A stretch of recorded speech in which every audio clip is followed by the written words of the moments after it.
দেখো, পুলিশের ফাঁড়ি কেন বলছো? পুলিশের ফাঁড়ি বলো, পুলিশ ক্যাম্প বলো, সেখানে যখন অভিযোগটা হলো, থানা জানে না? কম করে 12 থেকে 14টা অফিসার রয়েছে। Inspector in-charge is a gazetted officer, এবং সেখানে একটা অ্যাপ্রিহেনশন অফ ডিসহারমোনি, এবং এটাও বলা হয়েছে যে মেয়েটি এক ধরনের, এবং যারা সাসপেক্টেড তারা হচ্ছে অন্য কমিউনিটির। এই সেন্সটাও নেই। পুলিশ কি সেই জায়গাতেই এলো, রয়ে গেছে?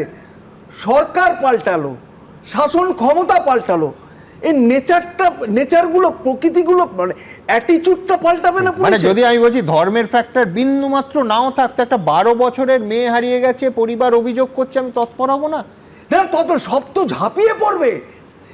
এবং যে অফিসার ইনচার্জ, সে সঙ্গে সঙ্গে লোকাল এসডিপিওকে, এসপিকে জানিয়েছে বলতে হয়। কোনো রিয়াকশন নেই সুমন।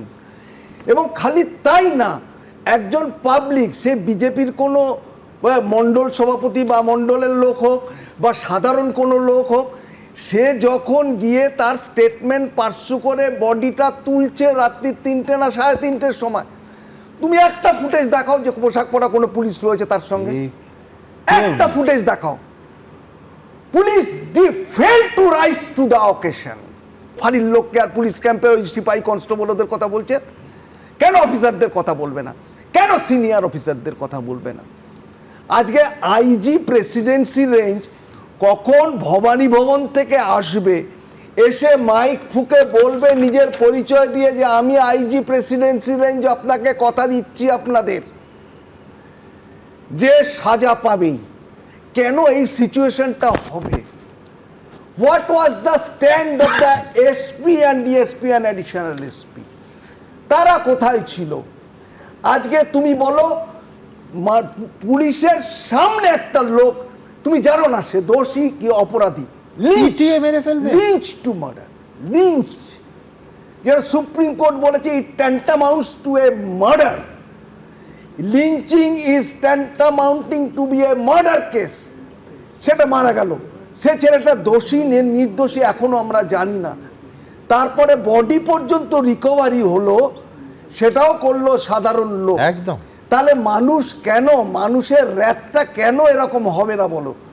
এটা তো চরম চরম গাফিলতি, ডেরিলিকশন অফ ডিউটি, এবং তোমাকে আমি বলছি ইনঅ্যাকশন, চরম ইনঅ্যাকশন পুলিশ ডিপার্টমেন্টে কলঙ্ক, ডেরিলিকশন অফ ডিউটি।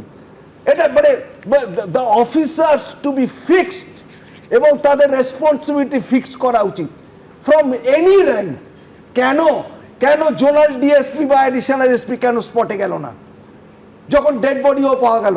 এবং তুমি সম্ভবত পোস্টমর্টেম রিপোর্টের সম্বন্ধে there has been no sign and symptoms of rape except torture, sexually tortured.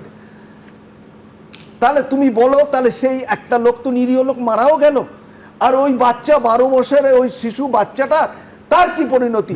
এবং আইজি প্রেসিডেন্সি রেঞ্জকে বলতে হয়েছে, মুখ্যমন্ত্রী কথা দিয়েছেন, মুখ্যমন্ত্রী বলেছেন বিচার হবে, তবে পাবলিককে প্যাসিফাই করা গেছে। এটা খুব আনফরচুনেট ইনসিডেন্ট। এবিপি আনন্দ, এগিয়ে থাকে, এগিয়ে রাখে।